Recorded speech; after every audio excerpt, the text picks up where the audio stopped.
নমস্কাৰ সুপ্ৰভাত পুনৰবাৰ জ্যোতিষশাস্ত্ৰৰ আন এটি শিতানৰ সৈতে মই ৰিংকুমণি বৰুৱা আৰু আজিও আপোনালোকৰ সমস্যা সন্দৰ্ভতে আমি কথা পাতিম যেহেতু প্ৰতিদিনেই পুৱা উপস্থিত থাকে আমাৰ সৈতে জ্যোতিষশাস্ত্ৰবিদ কিৰয়ং আজিও তেওঁ উপস্থিত আছে তেওঁ জনাই যাব আজিৰ দিনটোৰ ৰাশিফল দাদা স্বাগতম জনাইছোঁ ধন্যবাদ নমস্কাৰ আমি যেহেতু প্ৰতিদিনেই আৰম্ভণি কৰোঁ গ্ৰহগতি যাত্ৰাৰে আজি গ্ৰহগতি যাত্ৰা চাই লওঁ তাৰপিছত আমি ৰাশিফলৰ মাজলৈ যাম হয় আজিৰ গ্ৰহগতিসমূহ এনেধৰণৰ বহি আছে বৃহস্পতি বৃষ ৰাশিত ৰবি আজি মিথুন ৰাশিত বহি আছে কৰ্কট ৰাশিত চন্দ্ৰ বুধ শুক্ৰ আৰু লগ্ন কেতু বহি আছে কন্যা ৰাশিত ৰাহু মীন ৰাশিত শনি নিজ ঘৰত মানে কুম্ভ ৰাশিত বহি আছে আৰু মংগল মেঘ ৰাশিত বহি আছে আজি তিথি শুক্লা দ্বিতীয়া হৰ্ষণ যোগ বিপ্ৰবৰ্ণ পুনৰ্বসু নক্ষত্ৰ দেৱগণ যাত্ৰা শুভ অৱশ্যে পশ্চিম দিশত নাই আজি শুভ কৰ্মত ফল মধ্যম দিনটোত তিতা ভেকুৰী খোৱা নিষেধ এতিয়া আহিছোঁ ৰাশিফললৈ প্ৰথমতে মেঘ ৰাশিৰ ফলাফল দুখন টেৰট কাৰ্ড লৈছোঁ পেণ্টাকলছ এণ্ড ছৰ্ডছ এই দুখন কাৰ্ড মতে আজিৰ দিনটোত সামাজিক নতুবা পাৰিবাৰিক দিশত সুস্থ পৰিৱেশৰ সৃষ্টি মানসিক দিশত অনুকূল সা সম্পত্তিৰ দিশত কিছু বাধা কমিব আজি প্ৰেম প্ৰীতিত শুভ সংবাদ লাভ বিদ্যাৰ্থীসকলৰ বিভিন্ন বিষয়ত শুভ ফল আৰু ধন সা সম্পত্তি হাতলৈ আহিব আকাশে নীলাবৰণটো লাকি আৰু আনলাকি কালাৰ হ'ব ৰেড এতিয়া আহিছোঁ বৃষ ৰাশিলৈ টৰাছ ছৰ্ডছ এণ্ড ছৰ্ডছ এই দুখন কাৰ্ড মতে আজি ঘৰত আলহী আহিব পাৰে জ্ঞাতি কুটুম্বৰ আগমন হ'ব পাৰে আজি কোনোবাই সমস্যাই বাধাগ্ৰস্ততা দেখা দিব আৰু শৰীৰ মধ্যম থাকিব বিদ্যালাভত যত্নৰ প্ৰয়োজন হ'ব দাম্পত্যৰ অৱশ্যে শুভ ফল বৃষ ৰাশিৰ জাতক জাতিকাসকলে আজিৰ দিনটোত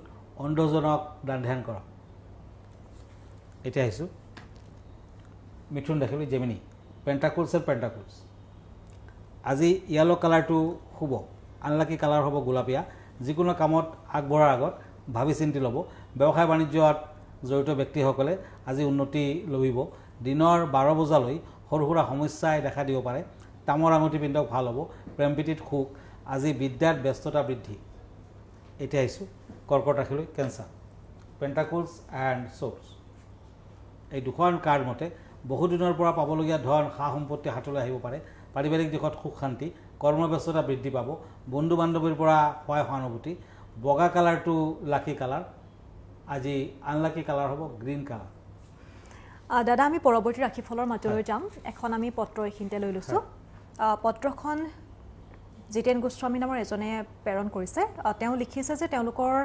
পৰিয়ালটোত বেমাৰ আজাৰ হৈ আছে বা তেওঁলোকৰ বেমাৰ আজাৰ সঘনাই হৈ আছে কিন্তু ডক্টৰক দেখুৱাইছে তেওঁলোক উপকৃত হোৱা নাই তেনেহ'লে কি কৰিব লাগিব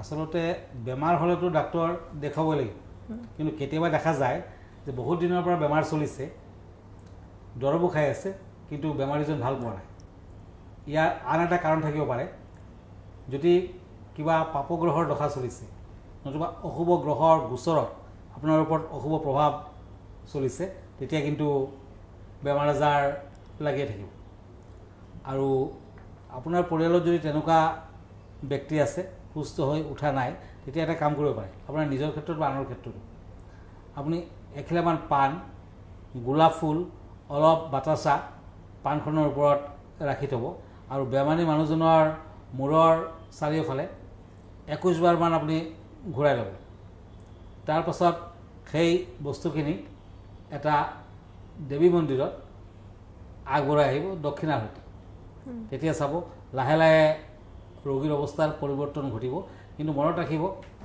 বেমাৰ আজাৰ হ'লে কিন্তু ডাক্তৰ কবিৰাজ দেখাব লাগে কিন্তু আৰু যেতিয়া দৰৱ খাব তেতিয়া ওম শব্দটো উচ্চাৰণ কৰিব নতুবা ক'ব ওম নম আৰু পূবফালে ফেচ হোৱাকৈ দৰৱ খাব তেতিয়াও উপকৃত হ'ব ধন্যবাদ তেওঁ নিশ্চয়কৈ উপকৃত হ'ব আৰু ডক্টৰকো দেখুৱাই থাকক আনহাতে যদিহে ভাল নাপায় তেনেহ'লে এইখিনি কাম কৰিলেই হ'ল নহয় জানো আমি পৰৱৰ্তী ৰাশিফলৰ মাজলৈ যাওঁ হয় এতিয়া আহিছোঁ সিংহ ৰাশিলৈ Leo' Pentacles and Page of ওৱান্স এই দুখন কাৰ্ড মতে কোনোবাই যদি বাধা বিঘিনি পাই আছে তেতিয়া কিছু হ্ৰাস হ'ব আজিৰ দিনটোত সাৱধানে চলাফেৰা কৰক প্ৰবঞ্চকৰ পৰা সাৱধান হওক সন্মানহানিৰ যুগ প্ৰেমত গতানুগতিক ফল ব্যৱসায় বাণিজ্যত মধ্যমীয়া ফল পাব।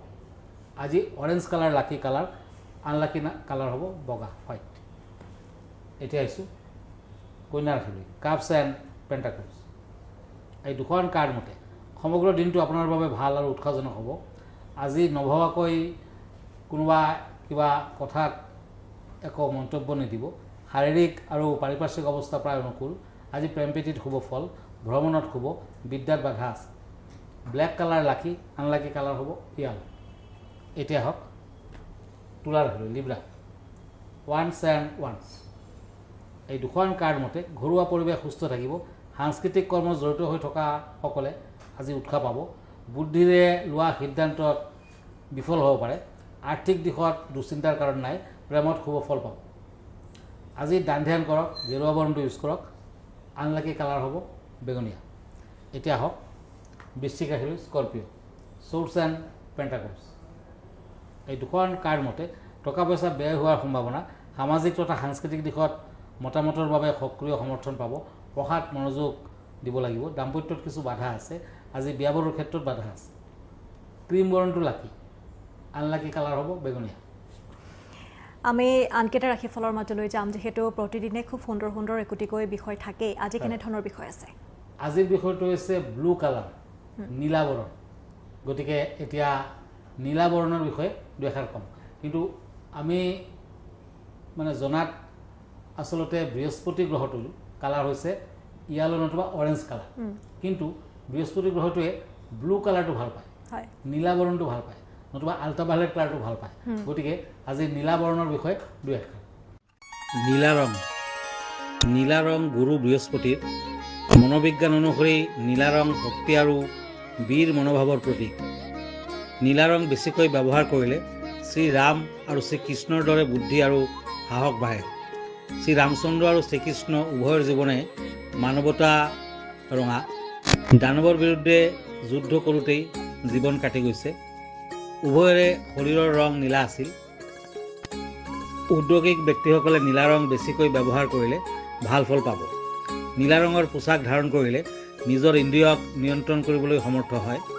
জ্যোতিষশাস্ত্ৰ মতে নীলা ৰঙৰ অভাৱে ডিঙিৰ অসুখ, বাত ৰোগ, অনিদ্ৰা, সৰু আই, মৃগী আদি ৰোগ হ'ব পাৰে।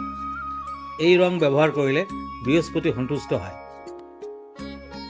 এই ভিডিঅ'টোৰ জৰিয়তে খুব সুন্দৰকৈ বুজাই দিছে আচলতে নীলা বৰণটো কি বা কোন গ্ৰহৰ বাবে কেনেধৰণৰ উপকাৰিতা। সকলো নিশ্চয়কৈ উপকৃত হ'ব। আমি তেনেহ'লে আনকেইটা ৰাশিফলৰ মাজলৈ যাওঁ। হয়, এতিয়া আহিছোঁ ধনু ৰাশিলৈ, চেৰিটাৰিয়াছ, ছৰ্ডছ এণ্ড পেজ অফ ছৰ্ডছ।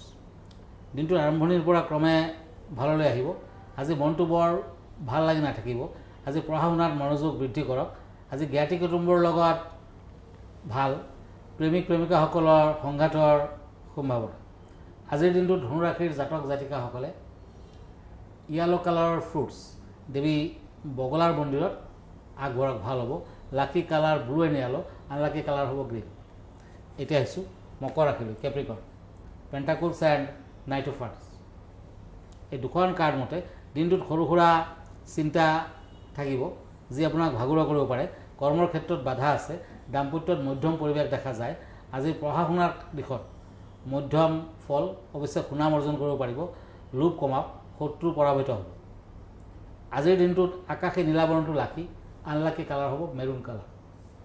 এতিয়া হওক কুম্ভ ৰাশিলৈ, একুৱাৰিয়াছ, ওৱান্স এণ্ড টেম্পাৰেন্স। এই দুখন কাৰ্ড মতে মনৰ অস্থিৰতা দূৰ হ'ব। দিনৰ 12 বজাৰ পিছতে কাম কাজত আগবাঢ়ক। আজি বিভিন্ন ক্ষেত্ৰত আপোনাৰ মন আৰু শাৰীৰিক অসুস্থতা, প্ৰেম প্ৰীতিত মধ্যম ফল। অৰেঞ্জ কালাৰ লাকি, আনলাকি কালাৰ হ'ব গল্ডেন কালাৰ। এতিয়া আহিছোঁ মীন ৰাশিলৈ, ওৱান্স এণ্ড ছৰ্ডছ। এই দুখন কাৰ্ড মতে মীন ৰাশিৰ জাতক জাতিকাসকলে আজি শিৱ পাৰ্বতীৰ মন্দিৰ দৰ্শন কৰক। সামাজিক দিশত পাৰিৱেশ কিছু অনুকূল। বন্ধু বান্ধৱীৰ পৰা সহায় সহযোগিতা পাব। আজি কোনোবাই ভাল খা খবৰত মনত আনন্দ লভিব। দাম্পত্যত বৰ ভাল ফল নাপালেও সিমান বেয়াও নহয়। বিদ্যাত মধ্যম ফল। আজিৰ দিনটোত গ্ৰীণ কালাৰ লাকি, আনলাকি কালাৰ হ'ব ব্লেক কালাৰ। ধন্যবাদ জনাইছোঁ দাদা। আমি যিহেতু অনুষ্ঠানটি শেষ কৰিব লাগিব, আৰু আপোনালোকে যদি আপোনালোকৰ জীৱনৰ সমস্যাসমূহৰ সমাধান বিচাৰিছে জ্যোতিষসন্মত, তেনেহ'লে আপোনালোকে যোগাযোগ কৰিব পাৰে কিৰু য়ং ডাঙৰীয়াক। দাদা, আপোনাৰ ঠিকনাটো এবাৰ জনাব।